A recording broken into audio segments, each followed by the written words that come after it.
पर मैं तो नहीं जानती थी उनको। 1 जनवरी 2020 को मैं कहीं थी बॉम्बे में, और मेडिटेशन करवाया सुबह हम जहाँ थे वहाँ पे, और वहाँ से लौट के आ रही थी और रास्ते में किसी भाई का फ़ोन आता है और पूना के कोई है परिचित है, और वो इनको फ़ोन पकड़ाते हैं स्वामी जी को, और स्वामी जी फ़ोन के ऊपर एक वर्ड भी नहीं बोलते, केवल हंसते जाते हैं, हंसते जा रहे हैं, हंसते जा रहे हैं, हंसते जा रहे हैं, और मैं आँख बंद करके उनकी हंसी सुन रही हूँ।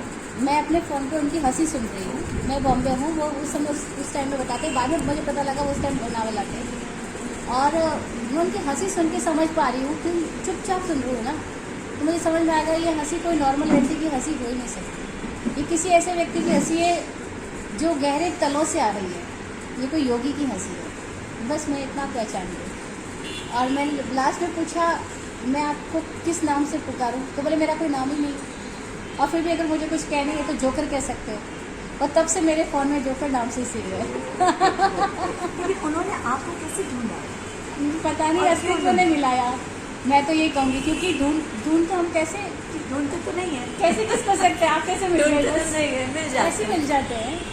और हाँ, ये मैं जानती हूँ, उससे पहले मेरी प्रेयर्स थी, पिछले कुछ 1-1.5-2 साल से मैं अपने गुरुदेव से प्रेयर कर रही थी कि गुरुदेव मेरी ज़िंदगी में ऐसा कोई नहीं जिसके साथ मैं बात कर सकूँ, यू नो, मैं सबको आंसर कर रही हूँ, सबको रिप्लाई कर रही हूँ क्वेश्चन के, बट अगर कभी मेरे अंदर क्वेश्चन उठा तो मैं किससे बात करूँगी, क्योंकि मेरे गुरु जो है, अभी तो मैं फ़ोन स्क्रीन पे उनसे बात करती हूँ, अपने आँख बंद करके उनसे ध्यान में बात करती हूँ, तो मेरे सामने मेरी लाइफ में मेरे गुरु के बाद में ऐसा कोई व्यक्ति मुझे नहीं दिखाई दिया।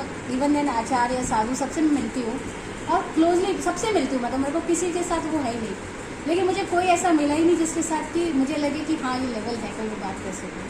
तो मैं उनसे प्रेयर करती थी अपने गुरुदेव से कि गुरुदेव मेरी ज़िंदगी में कोई ऐसा कोई नहीं। और रात चला कैसा लगा? हाँ, और जब स्वामी जी उस दिन तो खाली फ़ोन पे बात होते रह गई, उसके बाद में बाई चांस ऐसा होता गया कि हम एक रास्ते पे वो आए, मिले, बैठे, ऐसे किया।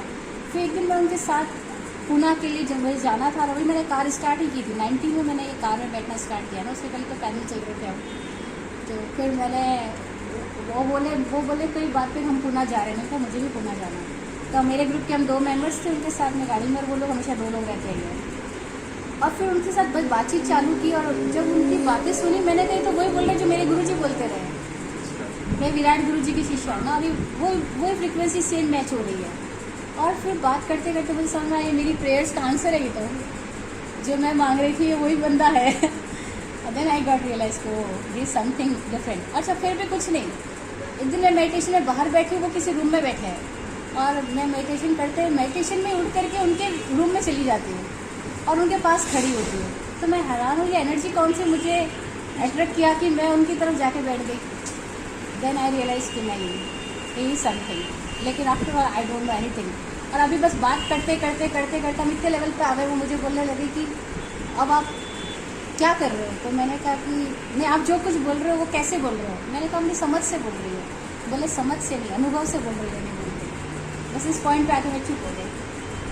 फिर मैंने उनके सामने झुक गई, वो अनुभव से बोल रहे हैं, तो फिर बोले अगर अनुभव में जाना है तो जो रास्ते से चलती आ रही है उसी रास्ते से जाओगी तो नहीं पहुंच पाओगी। मैंने ठीक है, मैं रास्ते चेंज करने को तैयार हूँ, मेरा लक्ष्य पूरा होना चाहिए, इससे ज़्यादा मुझे क्या चाहिए। तो क्या अनुभव हुआ अंदर खोजा आपकी? तो अनुभव से नहीं, बोल रही कुछ है। एक पॉइंट पे मैं अटक गई ना, उनके साथ जब बहुत गहरी बातचीत होती तो मुझे समझ में आता कि एक आध पॉइंट पे मैं आके चुप हो गई। तो जब मैं चुप हो, मेरे को आज दिन तक मेरे को निरुत्तर करने वाला कोई मुझे नहीं मिला है ना, और एक फर्स्ट टाइम था कि इनके सामने मुझे लगा हाँ ये क्या हो गया।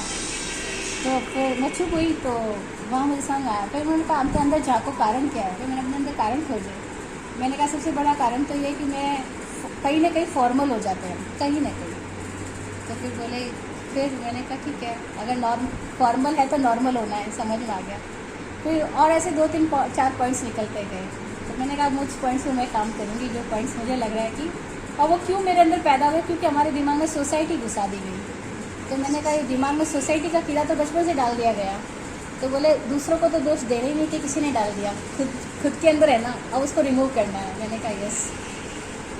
You are answer to many questions. To this mindset. Mindset You are fighting this mindset. Yes, तो यही मैं और मनीष बात कर और रहे बड़ी हैं। कंडीशनिंग तोड़ने वाली बात थी। मेरे को बचपन से वाइट कपड़े की बहुत ज़्यादा कंडीशनिंग थी। इवन जब मेरी बड़ी बहन की शादी में मैंने वाइट ड्रेस पहनी, तब तो मैं घर में थी, मतलब दीक्षा से पहले।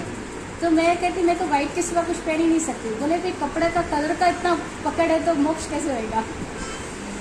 अभी पिछले 15 दिन पहले मैंने ड्रेस कोड चेंज किया अपना, और केवल इस बात पे आ गई, वो इस बात पे आ गई अगर तुम मोक्ष की बात कर रहे हो और कपड़े की पकड़ नहीं छोड़ सकते हो। मैंने कहा छोड़ दी, खत्म हुई बात। और मैंने कहा मुझे शर्म आती है, जो लोगों ने मुझे आज दिन तक वैसे देखा मैं उनके सामने फेस कैसे करूँगी। तो बोले अब शर्म भी तो एक बंधन नहीं है। मैंने कहा ये भी बंधन है।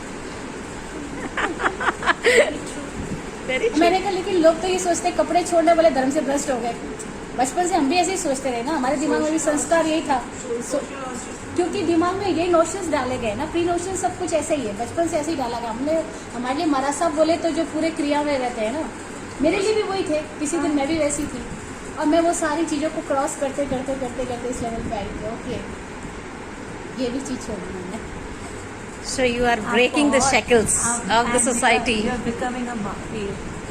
सही में अभी हम लोग मंदिर होके आएंगे तो मैं वही प्रार्थना लीडर हूँ, मैं अपना ग्रुप लीड कर रही हूँ जिसके अंदर और भी 5-6 मेंबर्स हैं। वो सब तो मेरे को देख कर चल रहे हैं, अभी उनकी क्या स्थिति होगी। और वो सब कोई तो मुझे समझ पाए और कोई मुझ पर थोड़ा सा चिल्लाए। तो मैंने कहा शांति से समझना चाहो तो समझ लो, मैं अपनी जर्नी कर रही हूँ। अब तक मैं तुम्हारे सबके लिए कर रही थी, लेकिन अब तुम सब अपनी अपनी जिम्मेदारी संभालो, मैं अपनी जिम्मेदारी संभालूंगी। और अब मेरा वो क्लास का कोर्स कंप्लीट हो चुका है जिसके लिए मैंने वहाँ इनिशिएट हुई थी मैं, वो कोर्स कंप्लीट हो गया। अब कंप्लीट होने के बाद उस क्लास में क्या करूँगी, नेक्स्ट लेवल पे तो जाना ही पड़ेगा, और उसके लिए अगर कुछ कंडीशनिंग तोड़नी पड़ेगी तो तोड़नी पड़ेगी।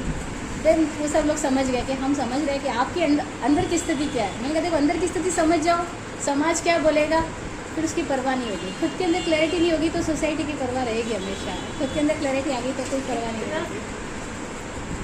कितने आंसर्स मिल गए। मैं मत देखना कि मैं आपने मुझे कहा तो मैं सोची, फिर मैं खुद को कम्प्लीटली जान लेना है ना। लेकिन अगर कपड़ा आपके माइंड में आ गया है तो मैटर करता है। एक बार आपके अंदर में क्वेश्चन पैदा कर रही है, इसका मतलब आपके माइंड में भाई आपने भूख लगी, खाना खाया और खत्म हो गई बात, लेकिन आपके दिमाग में खाना घूम रहा है। इसका मतलब है कि खाना केवल आपकी भूख नहीं है, खाना अब आपके दिमाग के अंदर की कोई एक कीड़ा बन चुका है। Then what to do? अब मैंने ये कपड़ा पहन लिया है तो अब now what do people think, okay now I am वो कीड़ा निकालने के लिए कपड़ा बदला और वो पुरानी जितनी जो मेरी ट्रैक्स चली आ रही थी उस ट्रैक से अपने को डिस्कनेक्ट करना है, क्योंकि नए पे जाना है तो पुराने को छोड़ना पड़ेगा। कुछ और डायमेंशंस भी तो एक्सप्लोर होना है। ये आपने कुछ दिनों पहले ही कहा मॉर्निंग मैसेजेस में कि पुराना हमारा कपड़ा कुछ मैटर नहीं करता, लेकिन मेरे लिए क्यों मैटर कर रहा है, क्योंकि मेरी कंडीशनिंग हो गई थी कपड़े के साथ। मैंने कहा ना वाइट के साथ मेरी कंडीशनिंग थी, और वो बोले अगर कंडीशनिंग है तो तोड़नी पड़ेगी।